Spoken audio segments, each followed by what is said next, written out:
किथे गए मेरे देश दे सुख, खुशियां इथों गईयां मुक।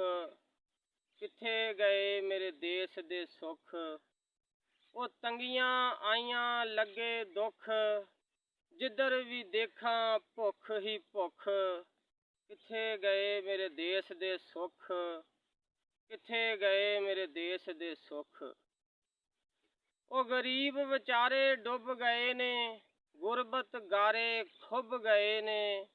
महंगाई दा कोई हल नहीं हुंदा, किसे नू इत्थे कोई नहीं पुछ। किथे गए मेरे देश दे सुख। किसे भी शै दा भेत नहीं इत्थे, रोज ही वधदे रेट ने इत्थे। किसे भी शै दा भेत नहीं इत्थे, रोज ही वधदे रेट ने इत्थे। ओ शाम नू कुछ सवेर नू कुछ, किथे गए मेरे देश दे सुख। ओ किथे गए मेरे देश दे सुख। लगदा मेरे मुल्क नू नज़र ए लगी, खुशहाली इथों ताही भज्जी। ओ इनू आपां दम करवाइए, मुक जावण जे इथों दुख। किथे गए मेरे देश दे सुख, ओ किथे गए मेरे देश दे सुख।